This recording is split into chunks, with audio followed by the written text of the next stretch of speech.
नमस्कार मित्रों, स्वागत है आपका हमारे YouTube चैनल जीएस मस्ती विद विनय सर के साथ। आइए जुड़ते हैं कुछ महत्वपूर्ण प्रश्नों के साथ जो यूपी के संबंधित प्रश्न होंगे, जैसे लोअर द्वितीय हो गया, लोअर प्रथम हो गया, यूडीए एलडीए हो गया, ग्राम विकास अधिकारी हो गया, जूनियर इंजीनियर तकनीकी हो गया, अमीन का हो गया, तो इस प्रकार वन रक्षक हो गया। इस प्रकार के क्वेश्चन जो अभी तक पूछे गए हैं उनको इनमें मेंशन किया गया है, जैसे कि आपके आने वाली जो पेट की परीक्षा है उसमें यहाँ से क्वेश्चन आपको देखने को मिल सकें, उसके आधार पर बनाया गया है। ये टॉपिक वाइज ही क्वेश्चन है, जितने टॉपिक आपके पेट में हैं उसी के अकॉर्डिंग ये बना है। आइए देखते हैं।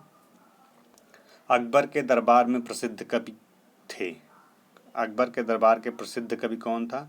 रहीम खान थे। अकबर के नवरत्न के बारे में इनमें से कौन सा सही ढंग से मेल नहीं खाता है? नवरत्न के बारे में जिक्र किया जाएगा।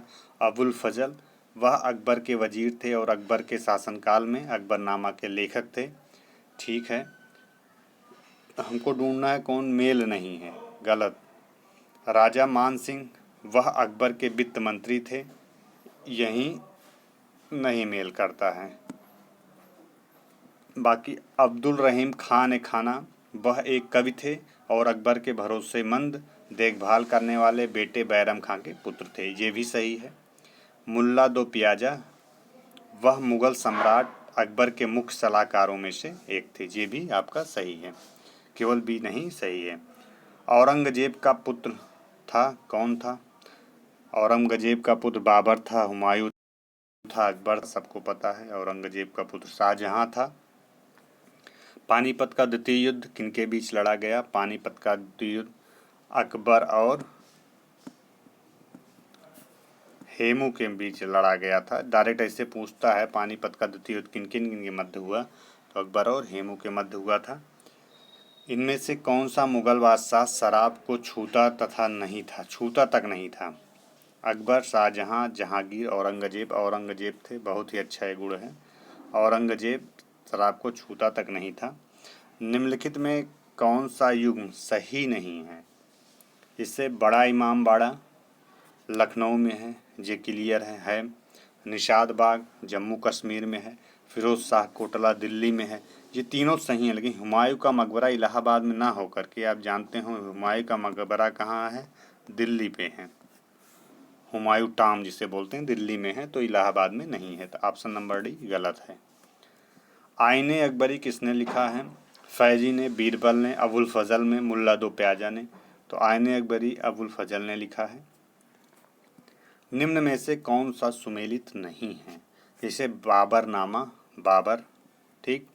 शाहजहांनामा, मोहम्मद ताहिर, ये भी सही है। बाबरनामा, बाबर, ये भी सही है, लेकिन पूछ रहा है कौन सा सही नहीं है। तो आइए देखते हैं। हुमायूंनामा, हुमायूं थोड़ी ना लिखे थे, यही नहीं सही है। तुजू के जहांगीरी, जहांगीर, ये सही है। केवल ऑप्शन नंबर आपका सी नहीं सही है। हुमायूंनामा के लेखक कौन थे? तो हुमायूंनामा के लेखक आपको मिल जाएगा अभी। कौन थे? हुमायूं थे, गुलबदन बेगम थी, इनायत खान थे, अहमद यादगार थे। देखिए क्वेश्चन उससे बन रहा है, बहुत अच्छा क्वेश्चन है। गुलबदन बेगम, हुमायूंनामा, गुलबदन बेगम, हुमायूंनामा, गुलबदन बेगम। अभी देखो इसके पहले क्वेश्चन मिला है इससे रिलेटेड। अकबरनामा के प्रसिद्ध लेखक कौन थे? तो अकबरनामा के प्रसिद्ध लेखक अबुल फजल थे। अकबर ने अपने दरबारी संगीतज्ञ के रूप में किसे नियुक्त किया था? अबुल फजल को। जो अकबर के दरबारी संगीतज्ञ की बात करेंगे, उनके दरबार में जो संगीत का कार्य करते थे वो मियाँ तानसेन थे। कौन थे? तानसेन जी थे, मियाँ तानसेन। क्लियर। अगला देखते हैं। निम्नलिखित किसके शासनकाल में मुगलों और मराठों के बीच द्वंद्व प्रारंभ हुआ था? मतलब ऐसा कौन थे इनके मुगल और मराठों के बीच द्वंद्व पैदा हुआ था? ऑप्शन में दिया है अकबर थे, कि जहांगीर थे, शाहजहां थे, औरंगजेब थे। तो किसके मध्य ऐसा हुआ था? किसके मध्य हुआ था? ये औरंगजेब थे। कौन थे? औरंगजेब। अगला देखते हैं। निम्नलिखित में से कौन सा एक कथन शिवाजी के विषय में असत्य है, मतलब गलत है। शिवाजी के विषय में ऐसा नहीं है। शिवाजी एक धार्मिक व्यक्ति थे, ये आपका सही है। वह एक कट्टर हिंदू थे, ये भी आपका सही है। 1674 ईस्वी में रायगढ़ में उनका राज्याभिषेक वैदिक विधि से हुआ था, ये भी सही है। उन्होंने मुस्लिमों को धर्मांतरण के लिए एवं हिंदू धर्म स्वीकार करने के लिए विवश किया था, तो ऐसा नहीं है, वो ऐसा कुछ नहीं किए थे, तो यही गलत है। अगला देखते हैं, किस मुगल सेना नायक के साथ शिवाजी ने पुरंदर की संधि 1665 ईस्वी पर हस्ताक्षर किए थे? कौन थे वो? जय सिंह थे। पुरंदर की संधि जय सिंह थे। निम्नलिखित में से कौन एक अधिकारी शिवाजी के नागरिक प्रशासन में अष्टप्रधान के अंतर्गत नहीं था? पेशवा, मजूमदार, सुमंत ये थे, लेकिन कोतवाल नहीं था। अगला देखते हैं, औरंगजेब की मृत्यु के समय मराठा नेतृत्व किसके हाथों में था? तो मराठा नेतृत्व का जिक्र देखते हैं, 123 के बारे में चलते हैं। संभाजी, राजाराम, जीजाबाई, ताराबाई, तो किसके हाथ में था? ताराबाई। शिवाजी के निम्नलिखित उत्तराधिकारियों में से किसे औरंगजेब ने ईमानदार की उपाधि दी थी? मतलब शिवाजी का एक ऐसा उत्तराधिकारी का जिसे औरंगजेब ने ईमानदार की उपाधि दी थी। राजा राम, ताराबाई, शाहू, उपयुक्त में से कौन है? तो ताराबाई जी थी। निम्न में से किसको देशमुख पाटिल और नायक नाम से पुकारा जाता है? जागीरदार, स्वतंत्र सरदार, जमींदार, मनसदार, तो कौन थे? स्वतंत्र सरदार थे। शिवाजी के समय सरनोबात का पद संबद्ध था किससे? वित्तीय शासन से, न्यायिक प्रशासन से, स्थानीय शासन से, सैन्य प्रशासन से, तो सैन्य प्रशासन से था। वर्ष ... में ईस्ट इंडिया कंपनी के जहाज़ों ने सूरत के पास स्थित स्वाली एस्चुरी में पुर्तगालियों को पराजित किया 1612 ईस्वी में। देखा जाए, वास्को डी गामा एक पुर्तगाली अन्वेषक ने किस वर्ष में भारत के समुद्री मार्ग की खोज की थी? देखिए, डायरेक्ट क्वेश्चन यहाँ से आपको पूछ करता है, भारत में समुद्री मार्ग की खोज किसने किया था? तो कौन किया था? Vasco D gamma. Vasco D gamma कहाँ का था? एक पुर्तगाली अन्वेषक था। किस सन में किया था? 1498 ईस्वी में। क्लियर? इतने यहाँ से क्वेश्चन बन सकते हैं वास्को डी गामा से। अगला देखते हैं, मेरठ छावनी बहुत अच्छा क्वेश्चन पूछे गए थे। 1498 टाइम पूछ लिया था, लोग टाइम पे थोड़ा ध्यान कम देते हैं, तो रट लीजिएगा। मेरठ छावनी में 1857 के सैनिक विद्रोह की शुरुआत कब हुई थी? 10 मई 1857 को हुई थी। ऑप्शन में दिया है 11 मई 1857, 11 मई 1857, 8 मई 1857, 9 मई 1857, 10 मई, तो कौन सा है? 10 मई 1857। निम्नलिखित में से किसने 1857 के विद्रोह को दबाने के लिए अंग्रेजों को सहायता प्रदान नहीं की? मतलब ऐसा कौन सा व्यक्ति था जिसने 1857 को विद्रोह को दबाने के लिए अंग्रेजों की सहायता नहीं किया था? ग्वालियर के सिंधिया, अवध की बेगम हजरत महल, हैदराबाद के निजाम, भोपाल की सिकंदर बेगम। तो अवध की जो बेगम हजरत महल थी, इन्होंने अंग्रेजों की सहायता नहीं की थी। ऑप्शन नंबर बी सही होगा आपका। बहुत ही अच्छा क्वेश्चन है, 1857 क्रांति से जुड़ा हुआ है, यहाँ से टर्निंग पॉइंट अच्छा ले सकता है। 1857 के प्रथम स्वतंत्रता संग्राम में भाग लेने वाली प्रसिद्ध महिला स्वतंत्रता सेनानी कौन थी? कस्तूरबा गांधी, भीखाई जी कामा। उसके बाद अगला ऑप्शन है आपका सरोजनी नायडू, बेगम हजरत महल। तो कौन थी? तो बेगम हजरत महल। राजस्व लेखपाल में पूछा गया था क्वेश्चन। 1857 के सिपाही विद्रोह में सिपाहियों को किस कंपनी द्वारा बनाए गए कारतूसों पर आपत्ति थी? तो वो एक कंपनी थी एनफील्ड। राजस्व मंडी परिषद में पूछा गया था। निम्न में से किन्होंने 1857 के सिपाही विद्रोह का नया नाम कहा? कार्ल मार्क्स ने। सिपाहियों का विद्रोह कहा, कार्ल मार्क्स ने कहा था। ग्राम विकास अधिकारी का क्वेश्चन है, 1857 के विद्रोह के प्रसिद्ध नेताओं में से एक तात्या टोपे को अंग्रेजों ने 1859 में फांसी दी थी। कहाँ पे? शिवपुरी में। तात्या टोपे को झांसी में, कानपुर में, सागर में, शिवपुरी में, तो 1859 में शिवपुरी में फांसी दी गई थी। सिपाही विद्रोह किस वर्ष हुआ था? बहुत ही अच्छा क्वेश्चन है। 1857 ईस्वी में सिपाही विद्रोह हुआ था। डाट में ब्रिटिश सरकार ने भारत में सरकार की संरचना, कुछ सुधारों की घोषणा की, जिन्हें मार्लो मिंटो सुधार के रूप में जाना जाता है। Morley Minto 1909। रट डालिए। ईस्ट इंडिया कंपनी ने किस वर्ष में कलकत्ता में सर्वोच्च न्यायालय की स्थापना की? सर्वोच्च न्यायालय का जिक्र किया जाता है, किसने किया था? ईस्ट इंडिया कंपनी ने किया था 1773 ईस्वी में।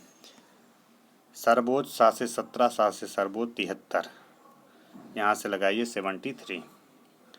भारत में पहली रेलगाड़ी किस वर्ष और किन दो स्थानों के बीच चलाई गई थी? आप पकड़िए, मुंबई से थाने के मध्य, मुंबई से थाने के मध्य, मुंबई से, लेकिन दो है, मुंबई से थाने के मध्य, और 1853 पकड़िए, 1853।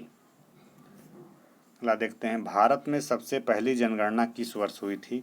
तो 1872 ईस्वी में सबसे पहली जनगणना हुई थी भारत में। अगला देखा 140 में चलते हैं हम लोग। लगभग हम लोग क्वेश्चन देखेंगे इसमें 159 तक।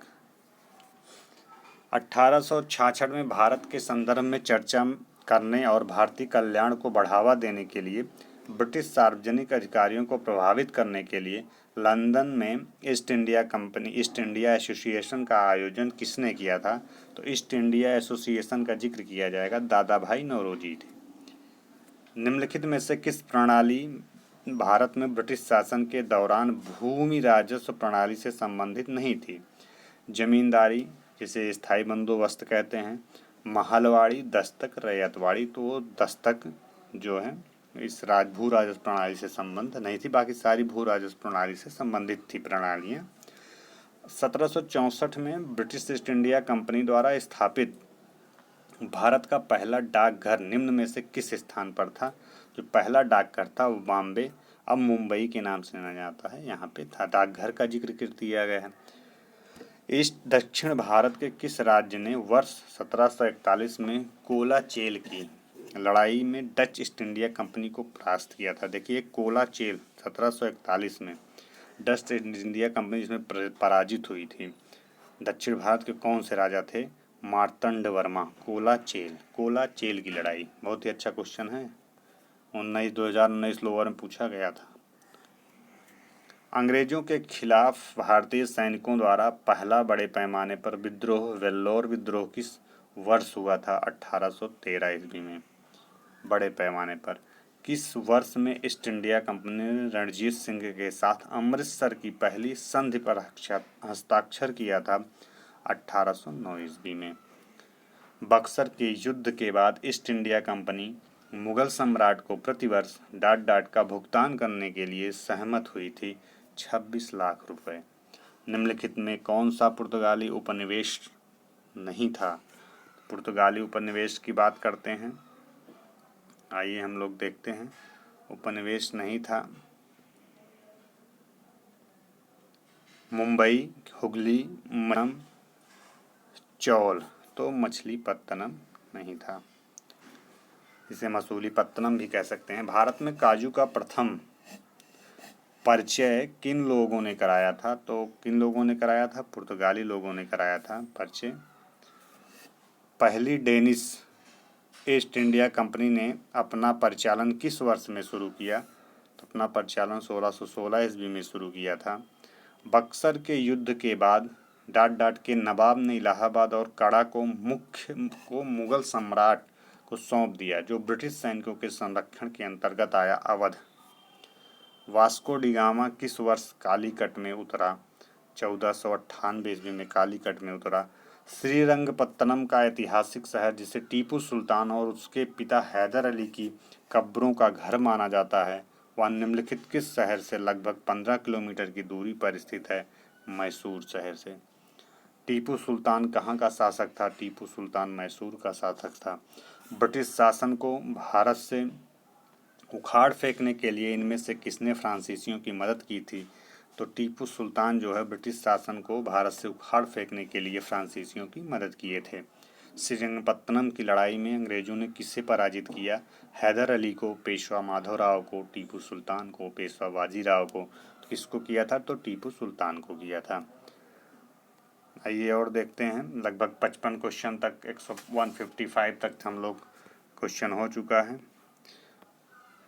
और जो 4-6 क्वेश्चन हैं हम लोग उनको देख लेते हैं। निम्नलिखित में से कौन अवध का प्रथम नवाब था? तो कौन था अवध का प्रथम नवाब? शहादत खां था। कौन था? शहादत खां था अवध का नवाब। उसके बाद कहते हैं इनमें से किस लड़ाई ने अंग्रेजों के बंगाल के नवाब सिराजुद्दौला को हराया था? 1757 ईस्वी में प्लासी की लड़ाई में। अगला देखते हैं, प्लासी के युद्ध का युद्ध कब लड़ा गया था? तो 1757 ईस्वी में प्लासी का युद्ध लड़ा गया था। प्लासी की लड़ाई अंग्रेजों और डाट के मध्य लड़ी गई थी, सिराजुद्दौला के मध्य लड़ी गई थी। प्लासी की लड़ाई अंग्रेजों और सिराजुद्दौला के मध्य लड़ी गई थी। मित्रों, यह कुछ महत्वपूर्ण क्वेश्चन थे जो पेट में पूछे जा सकते हैं और आगामी पिछली परीक्षाओं में यहाँ से क्वेश्चन पूछे गए हैं। इसके बाद हम लोग अगला टॉपिक पढ़ेंगे भारतीय राष्ट्रीय आंदोलन। थोड़ा उसके बारे में हम लोग पढ़ करके फिर इसी प्रकार से क्वेश्चन की प्रैक्टिस करेंगे। आए हुए क्वेश्चनों को देखा जाएगा, फिर अपने टॉपिक पे ध्यान दिया जाएगा। हो सके क्वेश्चन हमारे पेट के यहीं से इन्हीं से रिलेटेड हो मिल जाएं। तो मित्रों, यदि यह वीडियो अच्छा लगा हो तो इसे शेयर और सब्सक्राइब करिए। हम मिलते हैं अपना पुनः दूसरे वाले वीडियो में। तब तक के लिए धन्यवाद मित्रों।